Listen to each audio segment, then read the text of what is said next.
My name is John. I've been doing magic all my life.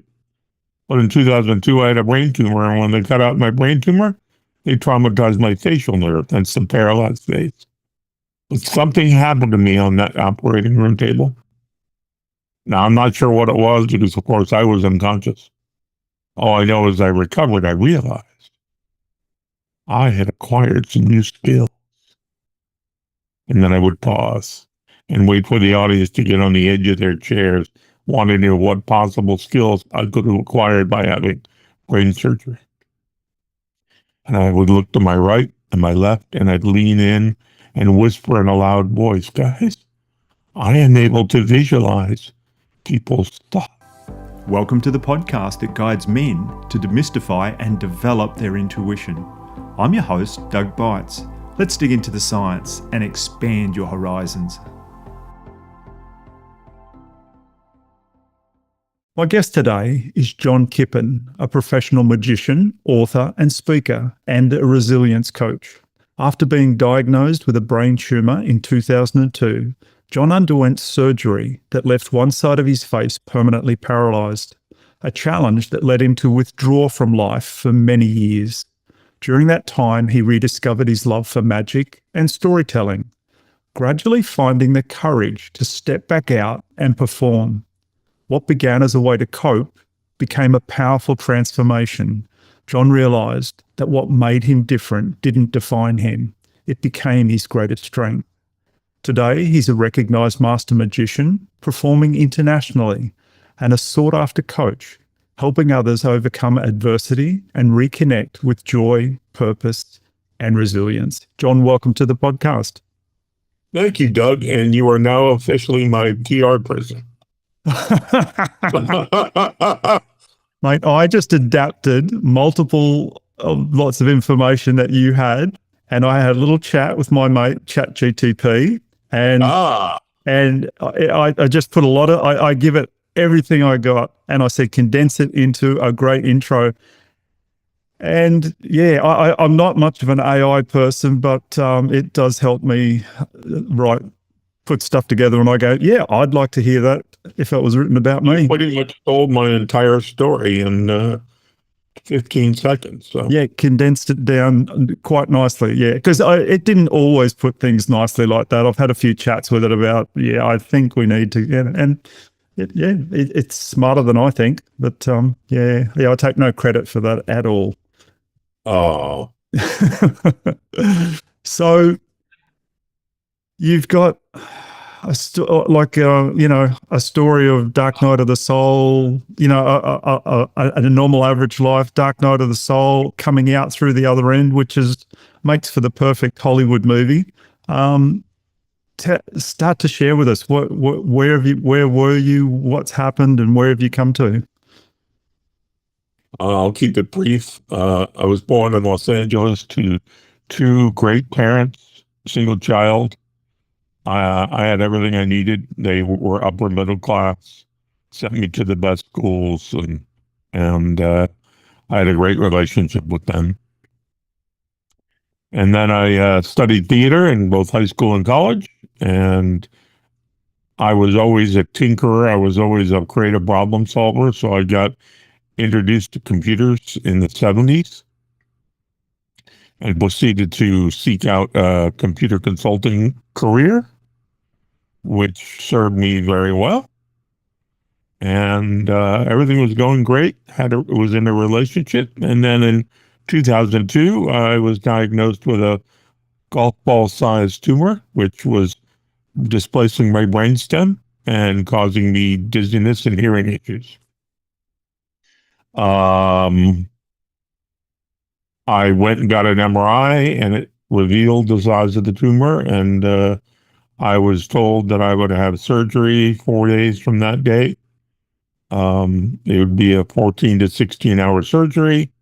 I'd go deaf in my left ear, and there'd be a small chance for some residual facial weakness.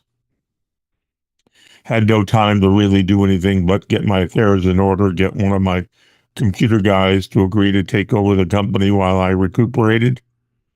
And the next thing I know, I'm being rolled into surgical prep. I remember the nurse saying, we got to shave your head, John. You want me to do it before we put you under or after? And it was like, before, please. And the next thing you know, I'm counting backward 5, 4, 3, 2, and I'm out. I woke up in surgical recovery, and it was like I was swimming to the surface. And as I got to the surface, I noticed my dad was sitting on the edge of the bed, smiling and holding my hand. But I looked around the room, and I wore glasses at the time and still do, actually. So I didn't see my mom. I asked for my glasses and tried to put them on, and I realized at that point my head was bandaged. So they kind of went on cockeyed, but I was able to see enough to see that my mom was standing in the corner of the room. And the look on her face was one of horror. What did these butchers do to my poor son's face? And in hindsight, looking back over my decision to start hiding and not going out and enjoying myself and holding up on my home office to be able to run my computer consulting, I realized that it was that pivotal moment that set me into that downward spiral. If my own mom couldn't love my face, how was anyone else, just including myself, supposed to love my face? And I lasted in that hole for 12 years. And finally, I got cut up and saw a magic special on television, and it reminded me how much love I had for magic, performing magic. And I started practicing a little bit. And then I joined a club in Hollywood called the Magic Castle. And slowly but surely, I started performing for people. And people were distracted by my face. Not in a negative way, just in a curious way. Did he have Bell's palsy? Did he have a stroke? Being a big guy, that's where they went. So I started my show with, hi guys, welcome. My name is John. I've been doing magic all my life. But in 2002, I had a brain tumor, and when they cut out my brain tumor, they traumatized my facial nerve. That's the paralyzed face. But something happened to me on that operating room table. Now, I'm not sure what it was because, of course, I was unconscious. All I know is I recovered. I realized I had acquired some new skills. And then I would pause and wait for the audience to get on the edge of their chairs, wanting to know what possible skills I could have acquired by having brain surgery. And I would look to my right and my left, and I'd lean in and whisper in a loud voice, guys, I am able to visualize people's thoughts. And then in that moment, I turned my biggest challenge into my biggest superpower. Doing that, and I had no intention of this happening, but doing that attracted people to me who were also dealing with physical issues, health issues, hiding. People were hiding because they saw in me what they wanted for themselves. They wanted a piece of that courage. They wanted my secret sauce. And they were willing to tell me their deepest, darkest secrets. And what they needed was just to feel worthy of being loved and being appreciated and being noticed. Yep. Yep. And after many performances, I had one with a woman who was hiding from the fact that she had breast removal surgery because she was fearful of getting cancer because she had the BRCA1 gene. And she followed the footsteps of her mom, her sister, and aunt. And she didn't feel comfortable in her own skin. And as she approached one day, walking down the hallway of the Magic Castle, I approached her and I said, hi, how are you? But the look on her face was just, leave me the heck alone. And I sensed that she was dealing with something very heavy. So I caught up with the group and asked if they'd like to see some close-up magic, and they agreed. And the woman's name was Darren, and I put it to my right. And I made every magical moment about her. Everything she did was causing the magic to happen. And my goal for that 30 to 40-minute interaction was just to get there and to smile. I wanted to break her out of that pattern of despair. And within 2 or 3 minutes, all of a sudden, she sat up straight.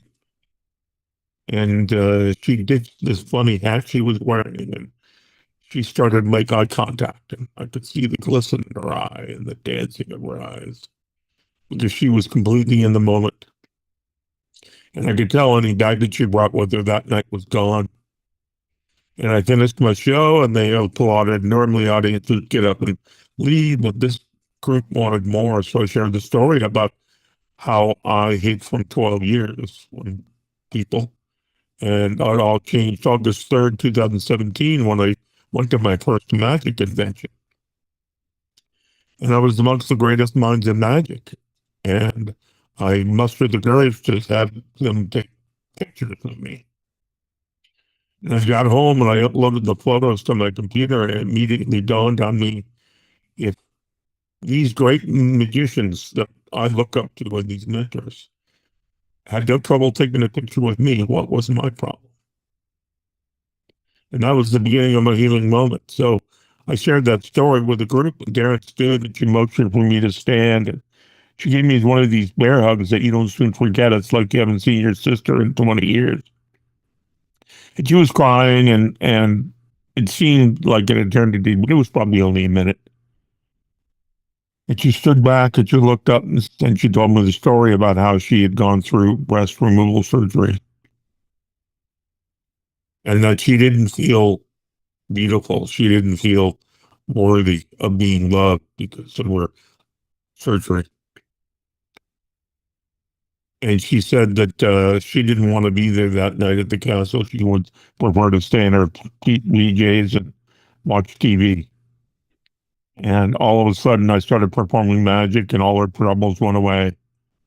And then she heard my story about how I made the choice to come out of hiding and tell people that my facial difference doesn't define me, because I won't let it. And that resonated with her to the point where she made herself a promise with her friends and I as witnesses that that night would be the last night she would hide. And I fell back in my chair, totally overwhelmed. My intention again was get her to smile. I never had any intention that I was going to touch her so deeply. Mm-hmm. So that's when I realized that my true gift, my true superpower, was to be with people and to notice the little signs that people are calling out for help, and to respond and just be a friend. You know, you don't always have all the answers, but you need to listen. Yeah, that's beautiful. And, the podcast's all about men developing their intuition. So, to me, the way I hear this part of the story is with that lady, your intuition spoke, you listened to it, you followed it, and you helped change your life that night by, recognizing that. Another thing, I just want to go back. There was a lot in that story. And the surgeon told you would lose all hearing in your left ear. Did that happen? It did. And what about your right ear? It's pretty good? It's fine. Okay, yeah. And the reason I've got these headphones on is because I've got hearing loss from, I used to be a professional firefighter and too many fire sirens and all sorts of wonderful things. And you can see me playing with one of them at times. I've still got my hearing aid in underneath it, and I get a little bit of feedback in it now and then. So it's so I was just curious, so did that throw you out much, like losing the hearing on one side completely and the other being fine? Is that quite the doctors didn't prepare me. They told me I would go deaf in my left ear, but they didn't prepare me for what that would mean for my life, because they hadn't gone through it themselves. They didn't tell me that I would no longer be able to hear stereo. I was an audiophile, and I love listening to the THX sound as the chords converge. And I don't hear that anymore. It sounds muddy to me. Yeah. They did not prepare me for the fact that if someone was talking in my left ear, it looked like I was a jerk because I couldn't hear them, but they thought I was ignoring them. Losing the sense of direction of sound was a huge thing. And I still fight with that daily. I'll be at a party and someone will come up and whisper in my left ear, and I have to stop them and say, please come to my right side so I can hear you. And no one feels bad about it. They just don't remember which side of my head is deaf. Yeah. I can relate to that. I teach classes a couple of days a week, and I've got maybe 15 people in the class, and I ask a question and I sort of hear the answer, but I can't see who's saying it because I've got sense of direction. I hear noises and they're not that clear. And then I'm trying to look for lips moving, and I can empathize with you on that one. Yeah. I talk about the experience of having a alarm on the smoke detector going off at night. And it always happens at 3:00 in the morning. Always. And unfortunately, I have 4 or 5 of them. And so I'll get up and I'll stand under one and I'll wait and I'll wait and I'll wait. Chirp. No, I don't think it's that one. And then I'd run to another room and wait and wait and wait. Chirp. Nope.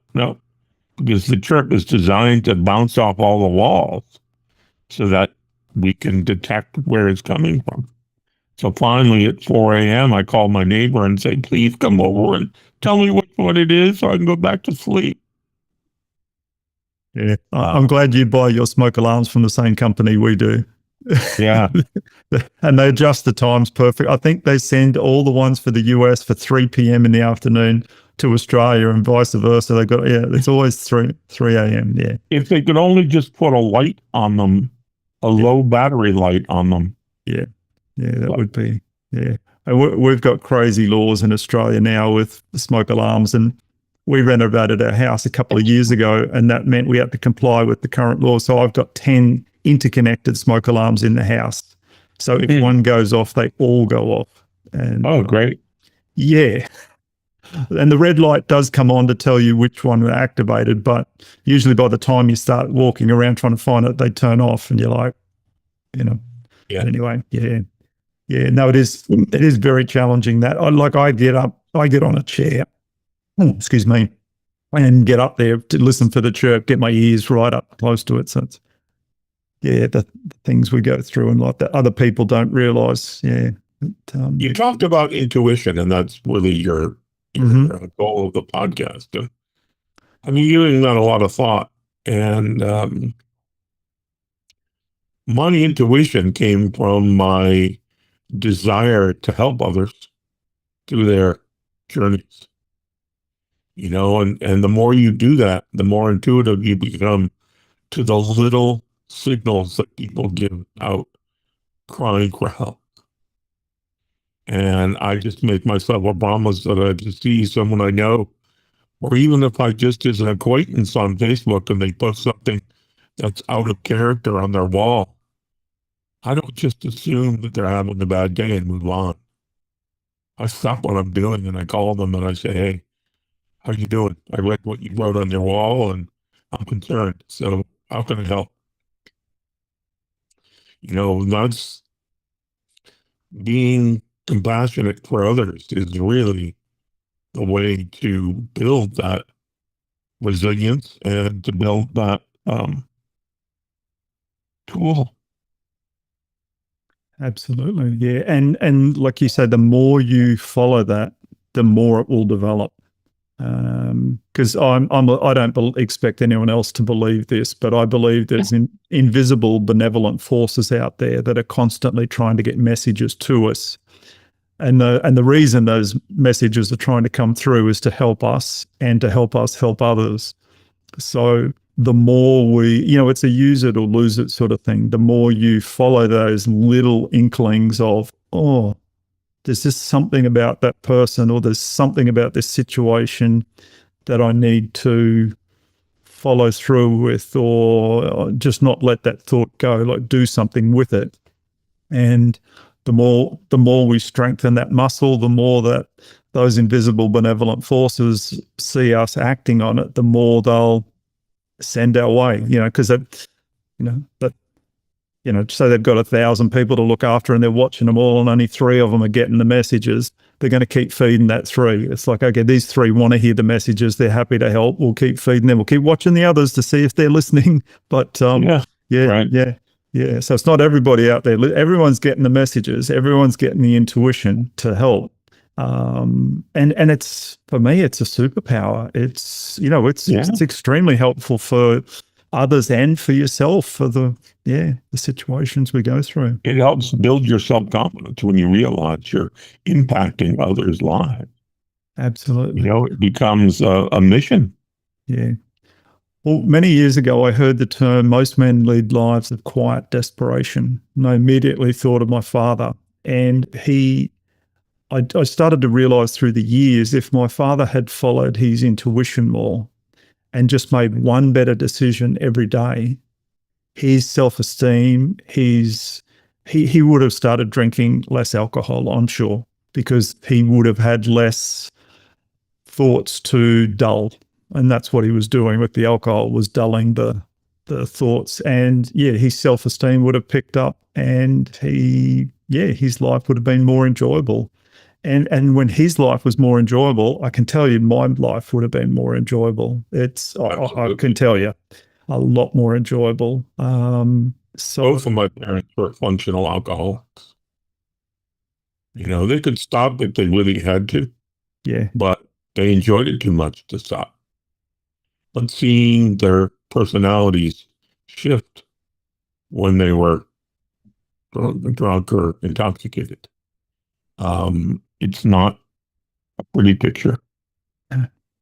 No.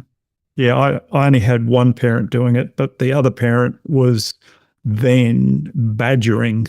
Dad was 6 foot tall, mum was 4'10", and she had Italian heritage, and she didn't let her size get in the way of things. And she wore the pants in the family, yeah.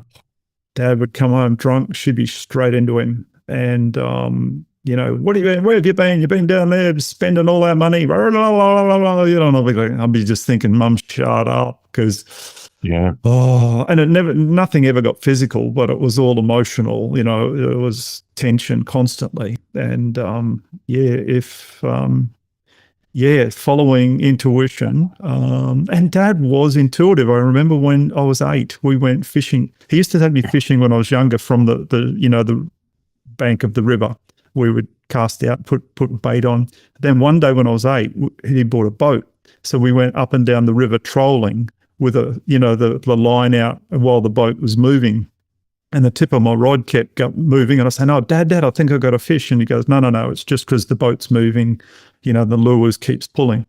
And I said, "Well, how will I know when I've got a fish?" And he said a really strange thing to me. He said, "You'll feel it in your water."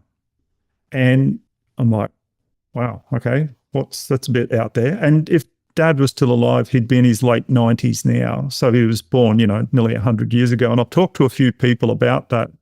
And they said, in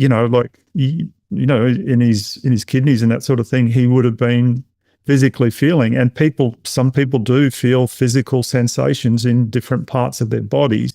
And down in the bladder there, that area, obviously for him, he did feel things. And so, but didn't, do much with that information, obviously. So, so it's for me, a very, very important tool in our toolbox to help improve our lives and make our lives more enjoyable. Yeah, now, putting other people's first. You have to be able to risk losing the relationship to do it. True. And that's the hardest part. Yeah. Now, tell us, I've watched your TED Talk you did, which was wonderful. Tell us about that, like what inspired that? I was working with a good friend of mine.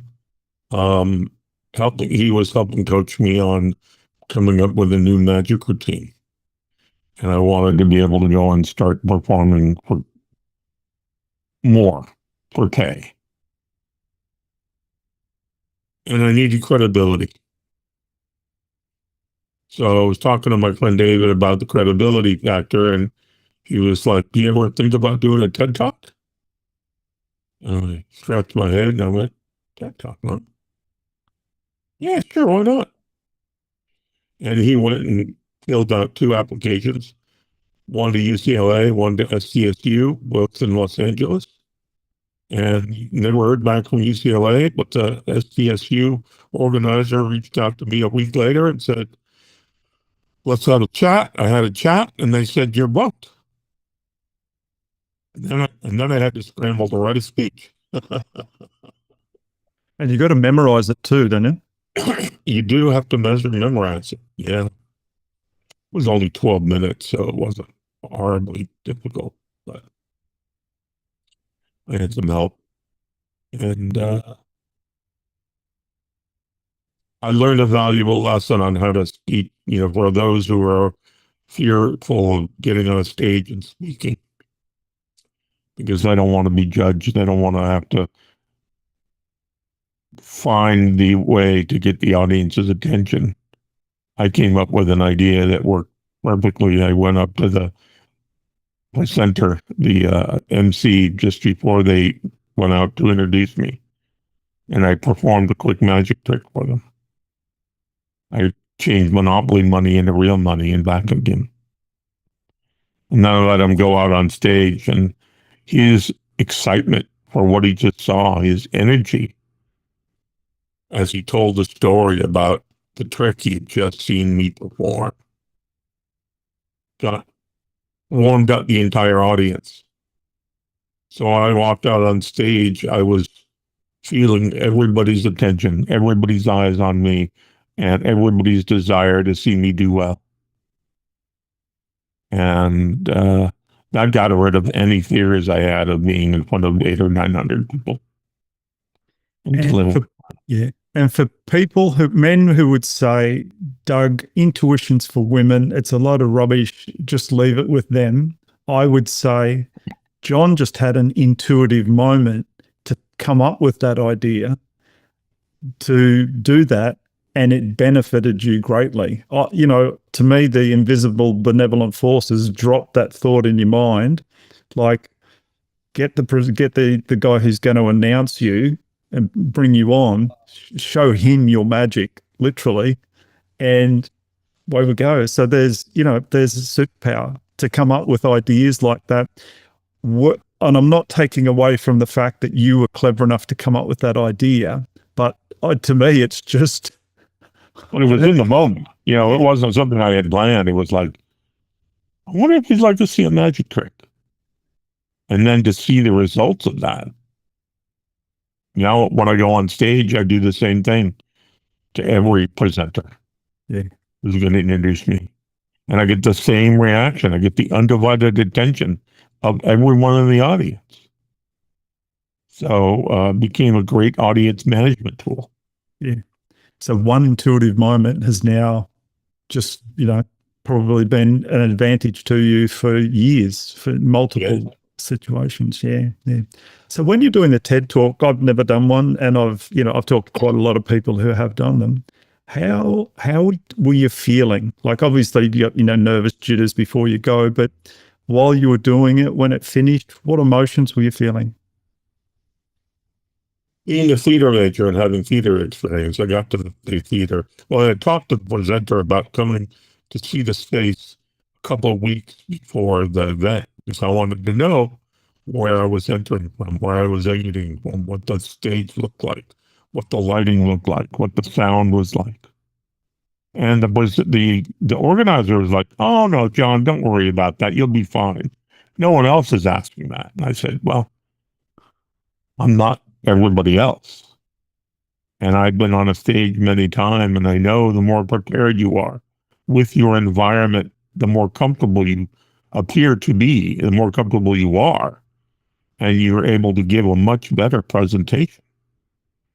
So I went down a couple of weeks before, and I met with the crew that was doing the lighting and the sound. And I gave them some suggestions on how to light it and how to make it the best event possible.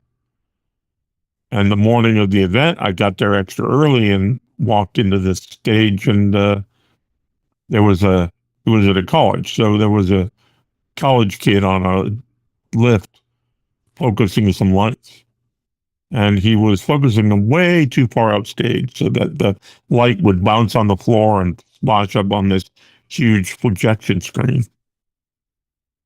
And I took my jacket off and I basically walked up on stage and I looked up the guy in the cherry picker and I said, "Hey, can I give you a hand?" And I was fully expecting the organizer of the event to come and say, "Oh, no, John, no, we have the greenery ready. There's some bagels and green peas there. Just go and relax. We got this." But she didn't, because she recognized that I was trying to make the event for all 10 of the speakers. And then I had expertise that her crew didn't have. So she just let me do what I do. And we refocused the show. And in my TED Talk, I bring up 2 volunteers to help me with a magic trick. So I had to make sure that the 3 of us would be properly lit. It just wasn't me.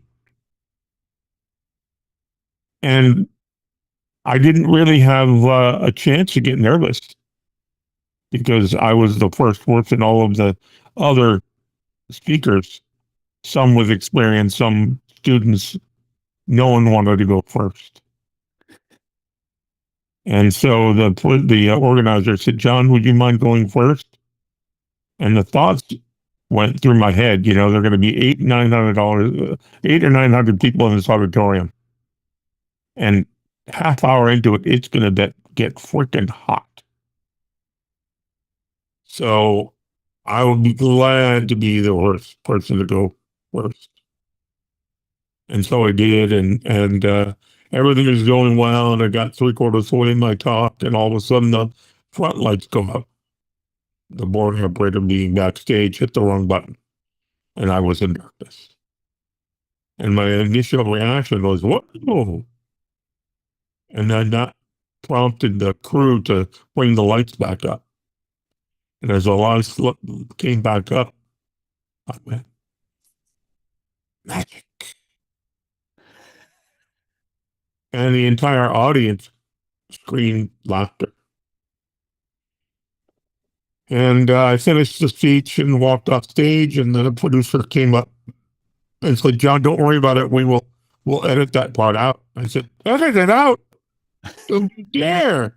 That was my finest moment." So, her perspective was, "Oh, that was a glitch that we made, and it's going to make everybody look bad, so we're going to edit it out." But I was like, "No, don't you dare." So, yes, speaking on a stage, as long as you are prepared with what you're going to say, I have no trouble getting on a stage in front of hundreds, thousands to give a speech and give a talk and try to make contact with each individual person, even though you're talking to individual groups. You can't key in on any individual person. Yeah.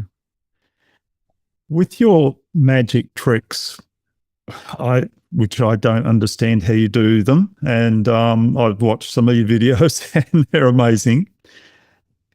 And obviously there's an art to it of how you do it. Do you use intuition at all, just to read people with what they're doing, with how they're, because when you bring up an audience member, is there any intuition there, or is it all absolute pre-planned skill? Absolutely. When I did that TED Talk, I spent an hour in the audience as people were coming into the venue, scoping out who I was going to use.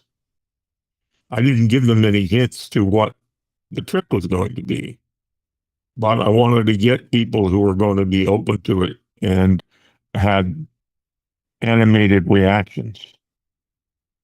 And I kind of told them that they were going to be introduced by name and they were going to feel special. because they were the two chosen out of 800 people who I personally chose to help me. And so they felt a sense of pride. So they were going to make it work. They were going to do their best.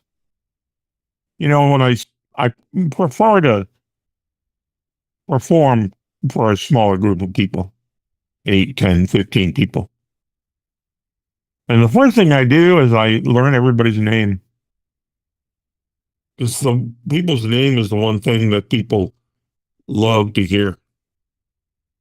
And it also becomes a audience management tool when someone's not paying attention. You say, "Hey, Doug, I'm going to have you help me with this next trick." And all of a sudden they hear Doug, and they don't remember what you said afterwards. And they feel a little embarrassed. Say, "I'm sorry, can you say that again?" I said, "Yeah, you're going to help me with my next trick." And then all of a sudden they're engaged. And they put down their phone or they stop talking to their neighbor, and now they know I'm putting them on the spot, so they better show up and do a good job. But you get a sense as I get a sense as I introduce myself to everybody, and then I reinforce during my routines people's names. I just don't look at you and point at you. I say, "Hey, Doug," or "Hey, Jennifer," or whatever.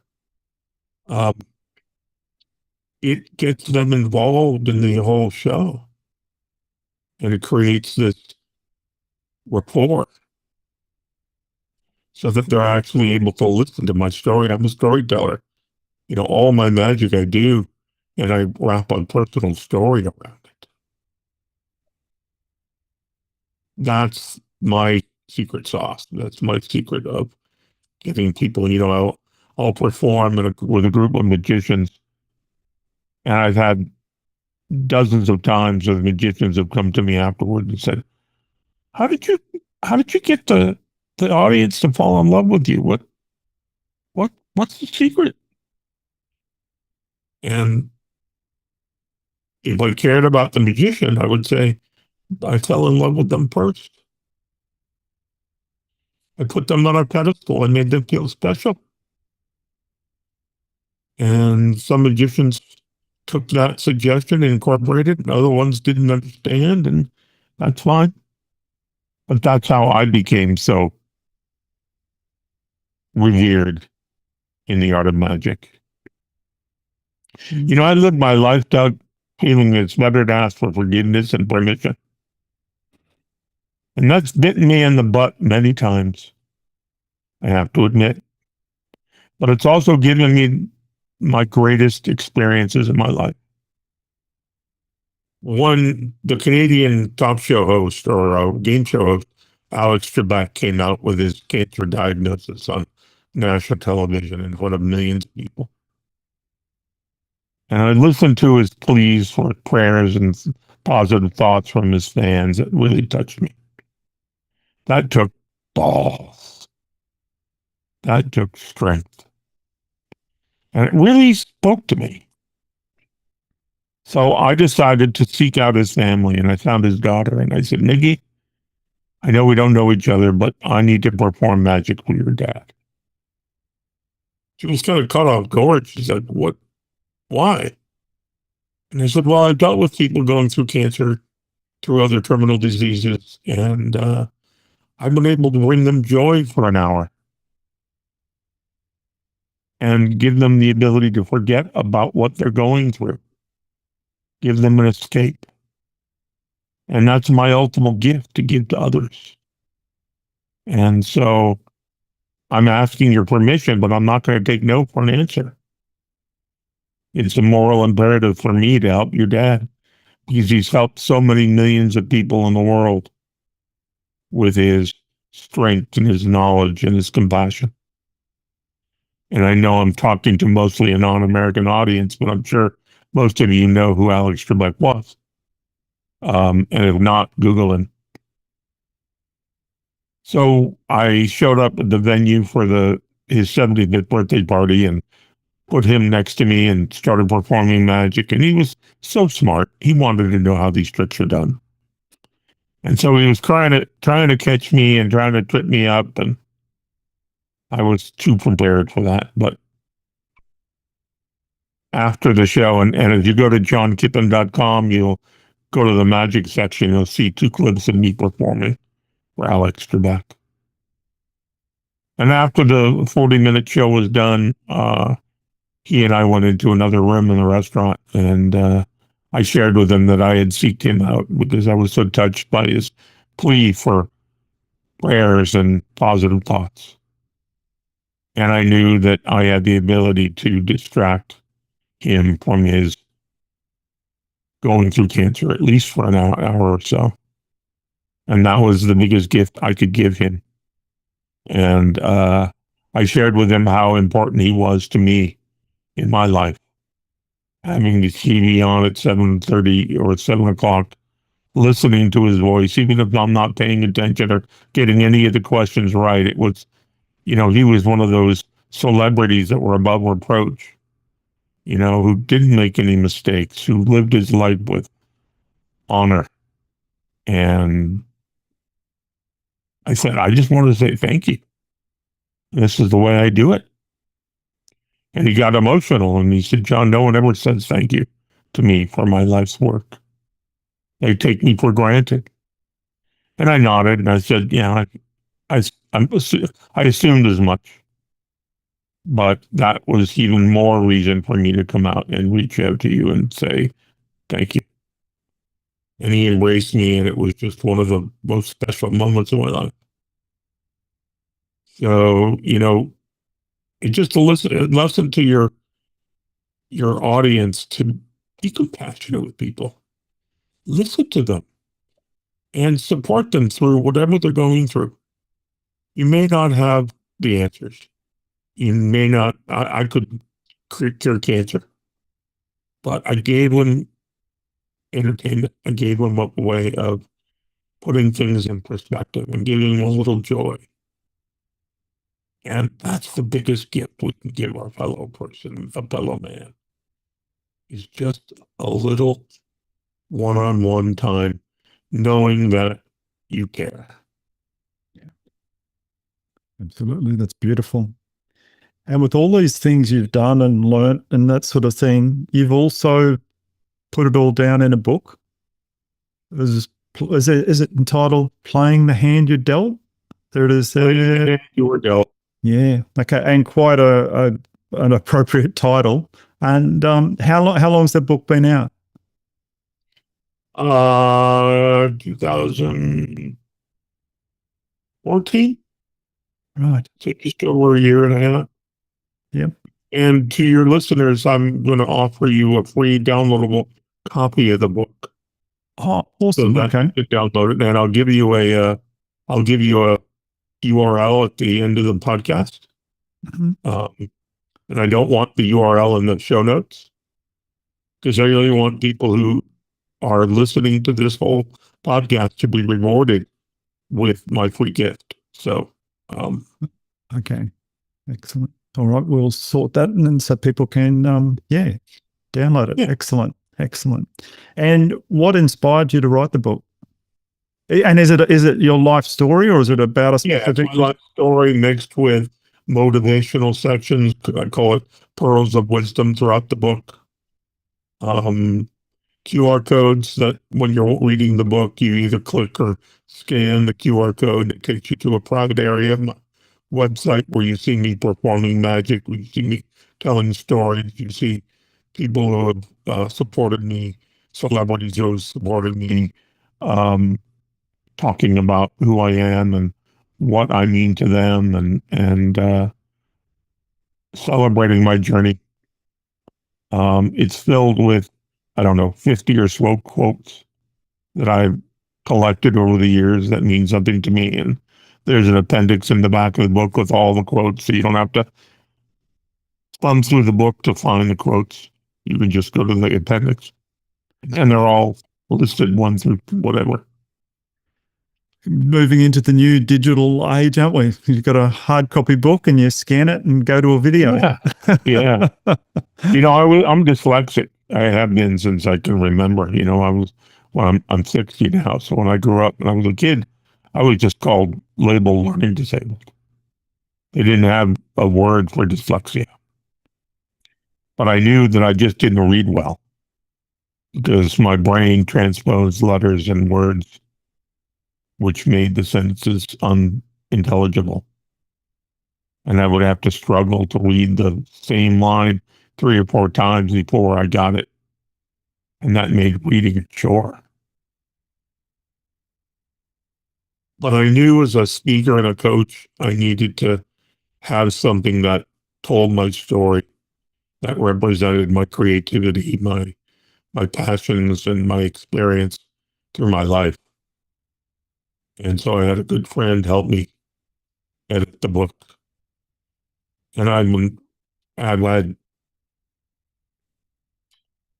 revisions for years, but pretty much the final edit took me 3 months. And I published it myself. Nice. You know, it wasn't about making money off those sales of the books. It was more about imparting my wisdom and my knowledge and helping other people get through a difficult time in their lives. Or, you know, I write with humor. I write with irony. And you and I spoke too about the concept of synchronicity. And I have many things that came to mind, but the one that I think was the most incredible synchronicity moment in my life. Again, my surgery was in 2002. And I always thought that the doctors had screwed up by cutting my nerve. They said it was no fault of theirs, but there was no way for me to really know. Because, of course, there was no one taking notes in the operating room. There were no cameras. And I was unconscious. And I kept on being told by the doctors, just give it patience and it'll come back. Until 18 months when I was told, oh no, you waited too long. There's nothing we can do about it now. So many fast forward to after the pandemic, I think it was 2023. So 21 years later, I'm sitting at a performance table. And this woman sits down next to me. And she looks at me funny. She says, is your name John? I went, yes. She said, acoustic neuroma? And I was like, yeah. She said, House Ear Clinic, downtown LA? I was like, wait a minute, I'm the mind reader. What are you talking about? She says, Dr. Rick Friedman? I was like, yeah. She said, I thought I remembered you. I was the nurse in your operating room that was measuring the electrical stimulus to your face during your surgery. To run across someone who I had never met in person because I was unconscious, that was able to recognize me and remember me 21 years later. I had asked her, I said, I don't have time to talk to you now, but I'd love to ask you some questions if you don't mind giving me your number. And she scribbled her number down on a piece of paper and then she left. I put it in my pocket. A couple of days later, I found the piece of paper and I called and it was the wrong number. And in that moment, I knew what she was trying to tell me was that something did happen in that operating room that she was a witness to, but she either didn't have the courage or whatever to discuss it with me. Even though the statute of limitations for the surgery and any kind of issues had long passed. But that set my mind at ease knowing that, all right, they screwed up and they're not man enough or woman enough to say, sorry, we screwed up. Mm-hmm. Even though I signed my life away and said that I would never sue them, it was, so I don't have respect for that surgical team much anymore. So that was an amazing moment of synchronicity that not only would she find me, but she would recognize me and acknowledge that she was there when I was being operated on. So, how do you think your life would be different had the surgery gone to plan? Say they'd have removed the tumor, and a month later you're completely back to normal, back to work, and everything's fine. How different would your life be? I'm often asked if I could do it over again and change history and go back and make the tumor easy to remove or get rid of the tumor with a shot or a pill or something. Would I do it that way again? And the answer is no. I've learned too much. I've helped too many people in my life as a force of nature, as a motivational speaker, as a resilience coach, using my story as an example of how others should learn how to be resilient and build their resilience. That's why I became a resilience coach, is that I'm a good listener and I'm able to help others get out of their own way. We are our own biggest limitations because we keep ourselves from moving forward. I inspire my clients to tiptoe out of their comfort zone. Not leap, not step, but tiptoe. That's the only way you can move forward in your life and become able to celebrate your differences, celebrate your scars, wear them as a badge of honor on your sleeve. No one cares as much as you do. And once you acknowledge that, and not up here in your head, but in your gut, in your heart, and once you accept yourself and learn how to love yourself again, there's nothing stopping you. And if someone doesn't want to be your friend because you have a facial difference or a big nose or short arm or whatever, then you don't want them as a friend anyway, because they're not going to be there for you in a time of need. So, yeah, I give people hope through my coaching and my speaking and just being someone's friend. Yeah. And even though you had those 12 years of, I'll use the word darkness loosely, where, you hid yourself away. And I guess you were fortunate that you had the IT business when you could just talk to clients on the phone, while you chose to isolate, but still, generate an income and live. But yeah, if you hadn't had all that, would there be a book? Would there be a poster over your right shoulder there with you hugging Jamie Lee Curtis? And tell us that story too, like how you met up with her and things like that. But yeah, I'm sure your life would have been radically different. I don't talk about this very often. This is the first of my 25 podcasts. This is the first time I talked about it. But during my despair, I went out and bought a gun. And I put it in my safe. So did I contemplate suicide a lot? No. But there were some dark days where I wanted to take the easy way out. And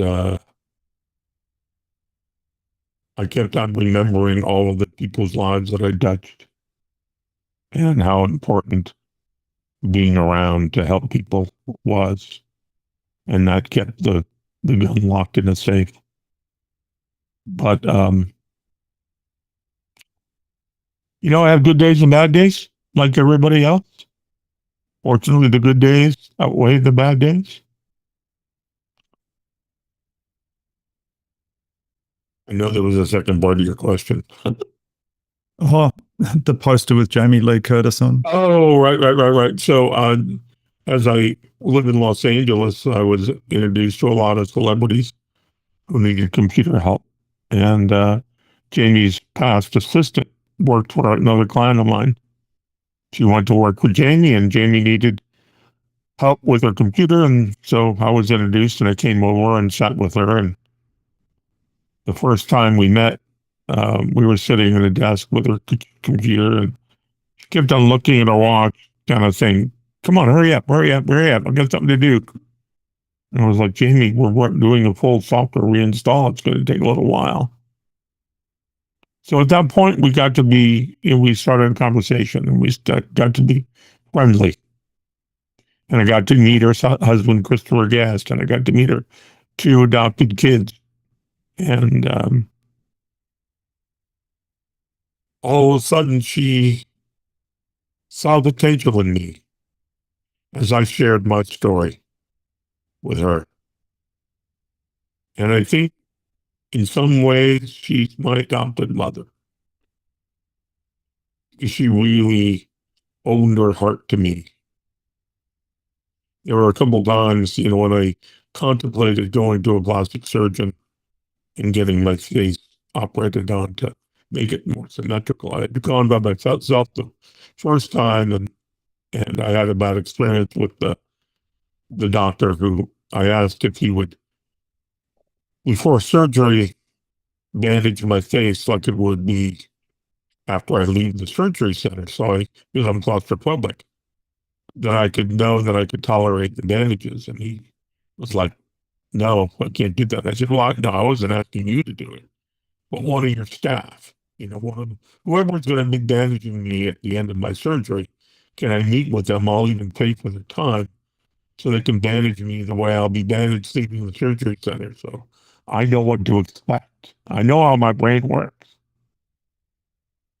And he was like, "I don't think I can do that, John." And I said, "Well, I don't think you can be my doctor then." And then I kind of forgot about getting my face fixed. And then and he was the Beverly Hills top facial surgeon, very well known. And I was telling Jamie this story, and she was like, "You want to make another appointment? I'll go with you." And I was like, "You'll go with me?" She said, "Yeah, sure." So I made another appointment. We walked into the waiting room, and I signed in, and all of a sudden, what the receptionist saw was me standing there with Jamie Lee Curtis. And what would have been an hour wait was, "Hey, we got an examining room right away. Come on in." And Jamie made it clear to the doctor that she was just there to listen and advise me and allow me to bounce off questions off her. And at the end of the day, I decided not to go along with the surgery because there was no guarantees that I would look any better. I would be happier with my reflection in the mirror. And it has become my biggest superpower. So I decided not to do it. Pretty interesting you bring that up. And I'll share with you, years ago, I went to California and did some training with a lady there for clearing energy, etc. She's also done a huge amount of study on Chinese face reading. And what they have found is that when we, if I showed you a photo of some pretty teddy bears or some rabbits or something, you'd sort of think, "Oh, that's nice." You'd feel warm and fuzzy. And then if I showed you a photo of a tragic car accident that looked horrific, you would grimace a bit. You'd be showing empathy for the people who were injured in the photo, and so your emotions would come out on your face. What they've discovered is that people who go to get their wrinkles taken away, a nip and a tuck and all these sort of things, and tighten all the loose skin up on their face, when they see those type of images, their face is physically unable to grimace in the same way and express the emotion. So it's like, okay, When you can't show that emotion on your face momentarily, whatever way it is, whether it's joy, sadness, fear, grief, the empathy you feel for the image you're seeing, you can no longer connect the neural pathways and things like that as well, because it's all connected. So now you stop having as much empathy for other people as you did before, because your face can't show the emotion. So your whole emotional state and your prior empathy that you had for others starts to be reduced considerably. So had you had facial surgery, it would have in some way, positively or not, affected how you relate to other people. So it's quite interesting. More importantly, how others relate to you. Yeah. It's all about honesty. It's all about authenticity. Mm. And for people who have had facial surgery, and they don't feel that expected facial reaction, they don't want to be around you. They're not attracted to you. Reminds me of a story. So I was at the Magic Castle, you have to get dressed up. And so the women was always dressed very, very, very provocatively. And so there I'd be sitting behind a table, overweight guy with a paralyzed face and balding head, ready to perform. And women would come to the table and sit down, and immediately their body language was very reserved. Their legs were crossed, their arms were crossed across their chest, and they were leaning back. They had a grin, but not a smile on their face, waiting for me to perform. And that was across the board. Everyone was feeling that way, unless they were way too drunk, which happened. And as I would start, first of all, introducing myself and then introduce why my face was paralyzed. And then involving them in the magic and making the magic about them, all of a sudden I would watch their body language change. And their legs would uncross and they would plant their feet on the ground. And then their arms would drop to their side. And they would start leaning forward and intensively listening. And their eyes would start to sparkle. And by the end of the 20 or 30 minutes, they were asking me if they could give me a hug. And the first couple of times that happened, I was blown away. I was confused. I didn't understand it. And me being the scientist in me, the creative problem solver, the logical person in me, wanted to know what the hell was going on in their brains. So a couple of them who really showed a change between being standoffish and giving of them their femininity and wanting to express their appreciation and love with a hug. I asked if I could call them one time and just have a conversation with them about it. And I had a half a dozen women agree to that, and he gave me their numbers. So over a short period of time, I would call them, remind them, and say, hey, you've got a half hour to chat. And I would just say, what happened? What went through your mind, through your body, when you sat down and you saw this overweight guy with a paralyzed face? And then all of a sudden you wanted to hug me after 30-minute magic go. What was it? And most of them didn't know how to put that in words. And I said, I've been working on it and thinking about it a lot. And I have a hypothesis, and let me run it by you. Did I give you permission to be feminine again? And I could hear the gasps over the phone when they realized that's exactly what it was. That women in today's society are so fearful of being abused sexually or treated badly or ignored or not treated with respect. That they put up this wall almost automatically to protect themselves. And literally, I would watch these women and see that wall slowly drop over the 30-minute show to the point where they wanted to appreciate their thanks in the only way they really knew how, which is being nurturing, which is giving me a hug. And a couple of these conversations end in them crying. I mean, sobbing. Realizing how their lack of empathy, because they were fearful of men in today's society, was keeping them from being loving. And it's such a shame. But hopefully for at least those women, they realize the importance to be feminine and certainly be careful of being abused or attacked, but also forgetting that it's their feminine side that makes them who they are, makes them attractive. So Yeah. So your intuition there was able to help you ask them thought-provoking questions, I guess, which your coaching training would obviously right. bring that in as well. So yeah, beautiful. And I didn't want to do it in person because I didn't want to add that level of me staring at them waiting for their answer. I thought it would be much more disarming to do it over the phone. Mm.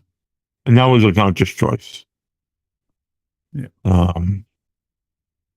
It was funny. There were a couple of women who I was performing for, and their husbands or significant others were at the table with me. And out of the corner of my eye, I could see their husbands getting uptight because of the attention their wives were giving to me. And I would try to incorporate them into the magic to try to, potentially stop that argument they were going to have on the way home. I could hear it in my head. Honey, what's wrong?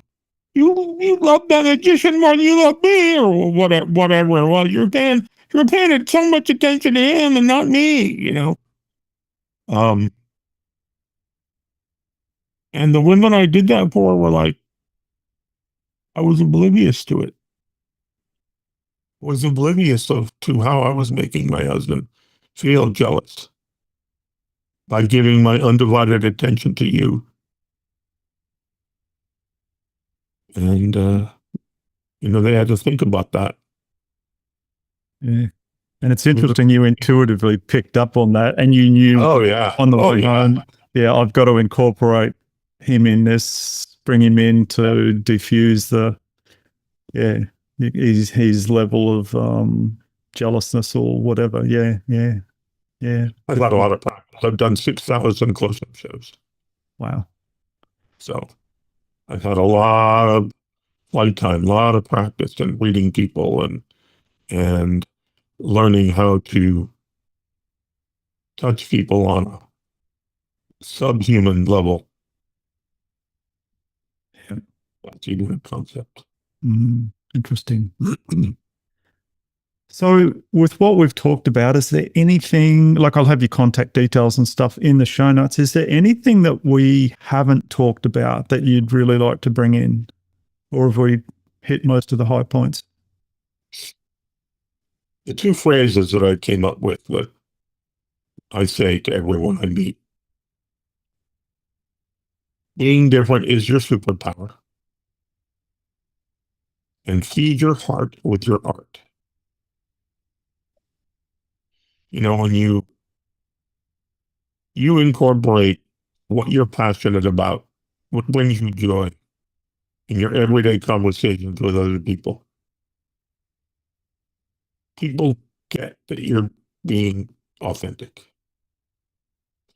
And people in today's society need to surround themselves with authentic people. And they may not be interested in your art form, But that doesn't take it away from the fact that they see you setting an example of just showing your joy, showing what you're passionate about, and then turning around and asking what other people are passionate about. You know, in my coaching program, I talk about dreaming. You know, as kids, I tell the story, you know, as a little kid, my parents would have an adult friend over that I had never met. They walked through the door, and the first thing the adult friend would say, "Hi, John, it's nice to meet you. I'm so-and-so. Hey, what do you want to be when you grow up?"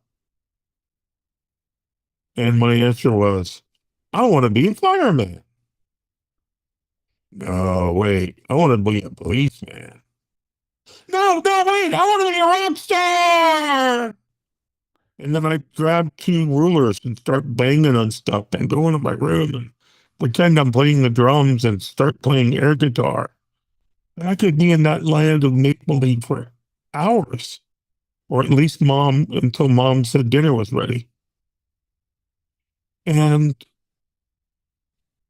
the more, as a younger consultant, I would go to people's homes to help their computers, and I noticed a change where the family unit no longer existed.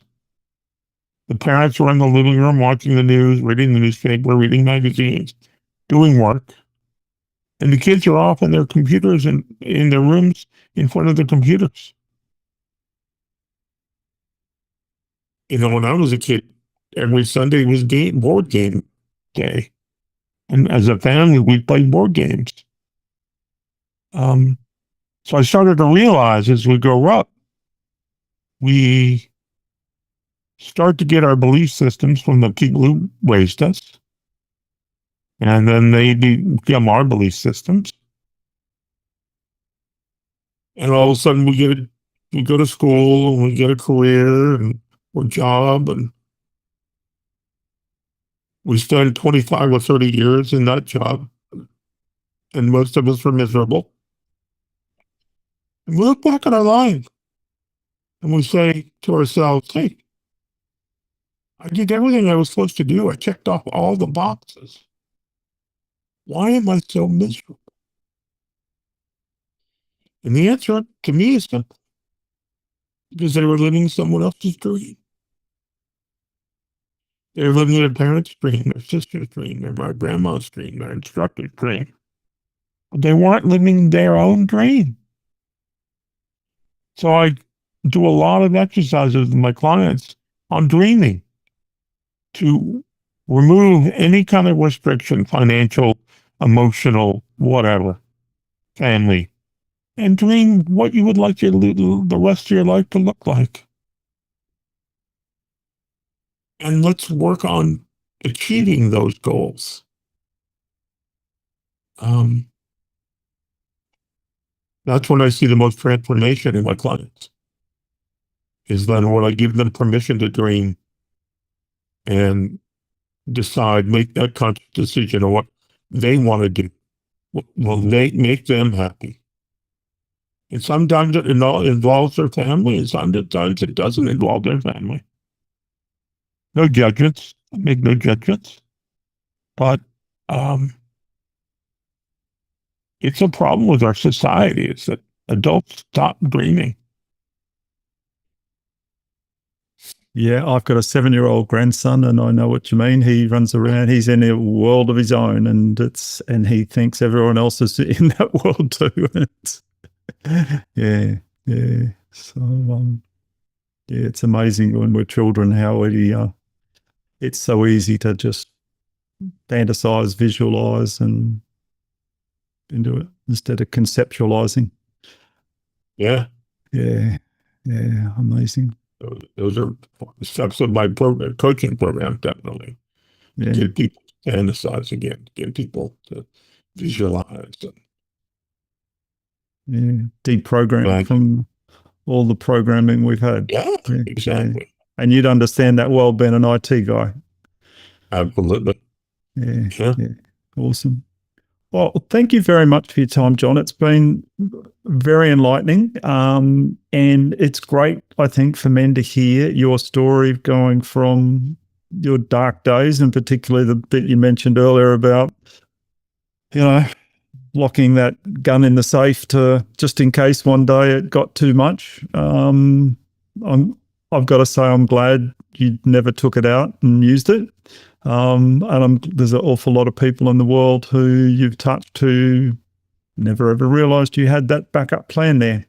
And so if anyone, I don't think I've ever shared that with anybody. So yeah, and you're not the first one to share things for the first time on my podcast. I've had some men just coming out of nowhere there, and I've had at the end of it, they told the story so casually that when we stopped recording, they said, I've never shared that before. And I'm like, oh, really? Like, it just, the way they told it so calmly, I just thought it was multiple times they'd said it. But thank you for your bravery and vulnerability to share that, because there could be a man or a woman listening in who's on the edge of that same situation, and they listen to this one, and you could have not only saved their life, but you could have then, having done that, they then go forward like you have and make a lot of other people's lives easier, give a lot of people hope. So thank you for what you're doing for humanity. Oh, it's been my pleasure. Thanks. All right. Thank you, John. Wait. The link to the download? Yes. Very important. Is John Kippen /free gift. John Kippen /free gift. Free gift, all one word. And do we put .com in there somewhere? JohnKippen.com /free gift, all one word. Okay, excellent. All right. So we won't have that in the show notes. It's just here for the people that listen to the end. Excellent. Yeah. No, it'll give you a form to fill out so I can get your email address and your name, and then it will provide you a password and a download link to download the book. Beautiful. Excellent. Thanks for that, John. Thank you, Doug. I want to say thank you to the men who are joining me on this journey of intuitive development. I truly hope our time together has expanded your reality and reinforced trust in your ever-reliable gut feeling. Embrace your intuition. It will not lead you astray. Until next time, stay tuned, stay curious, and trust your gut.